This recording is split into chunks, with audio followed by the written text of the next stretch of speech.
Welcome to Purpose University. In our previous lecture, we explored why most people never discover their purpose. We discovered that purpose is not something you stumble upon, it is something you grow into. But today's lecture raises an even more uncomfortable question. If purpose exists, why do so many people remain stuck? I have seen people who are stuck for decades, if not for the entirety of their lifetime. How does someone spend 10, 20, even 40 years living beneath their potential without realizing it? Think about that. Some people graduate with dreams that never become reality. Some begin businesses they never finish. Some even carry books that are never written, songs that are never sung, ideas that are never built, relationships that are never restored, ministry that are never started. It is not because they lack intelligence, and it is not because they lack ability either. The problem is many of them are trapped by something they cannot see. And the most dangerous prison are never built with steel. They are built with a prison is powerful because it limits movement. An invisible prison is even more dangerous because you don't know you are inside one. Imagine walking into a room where every door is unlocked.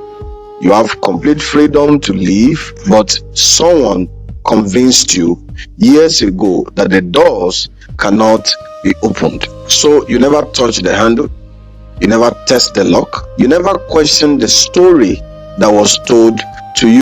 You simply remain where you are because you believe you have to. That is how invisible prison operates. They don't need change, they only need agreement. The moment you agree with a lie, the lie begins to organize your life. Let me explain this. A child is told repeatedly you are not smart, and so years pass, it grows qualification, it develops skills. Yet every opportunity that demands confidence feels impossible. Not because he lacks intelligence, but because somewhere inside him, a sentence spoken years ago still has authority.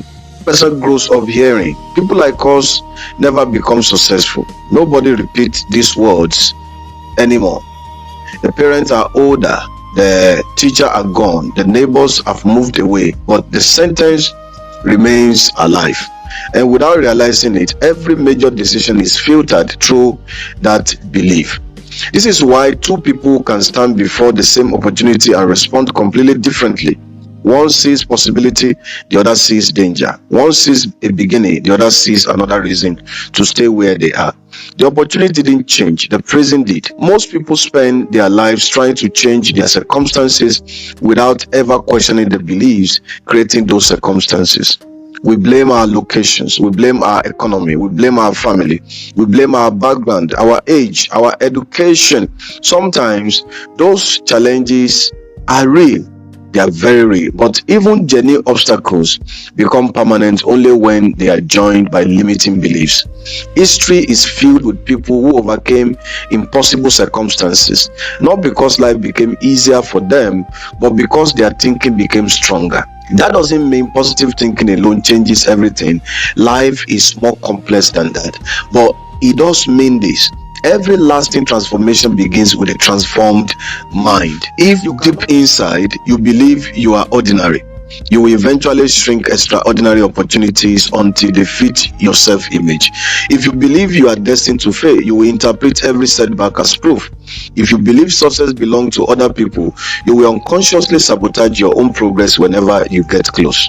That's why the greatest battle in life are rarely external, they are internal. And here is what makes this dangerous. Invisible prisons usually don't announce themselves as lies, they disguise themselves as fact. I've never been good at business. I don't speak well. I am too old. I am too young. I wasn't born into the right family. I don't have the right connection. I've failed too many times. These statements feel true because they are connected to experience. But experience is not always destiny. Past outcomes are not permanent. Failure is an event. It is not a person. Disappointment is an experience. It is not an identity. Rejection is something that happened. It is not who you are. One of the greatest mistakes people make is turning temporary experiences into permanent definitions. Someone reject them once, they conclude, I am not lovable. A business fail, they conclude, I am not meant to succeed. A ministry struggles, they conclude, God can't use me. An event becomes an identity for them, and identities shape futures. This is why two people can experience the same setbacks. One becomes wiser, the other becomes imprisoned. The difference is not what happened, the difference is the meaning they assign to what happened. Purpose is not only discovered by asking, why am I here?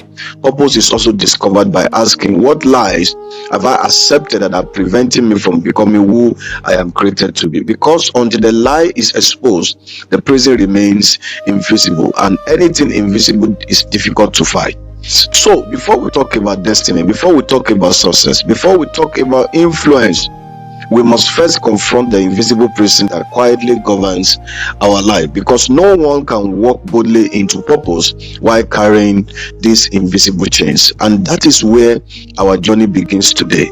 I'm going to continue this in the next episode. My name is Dr. Timi, and it has been Purpose University.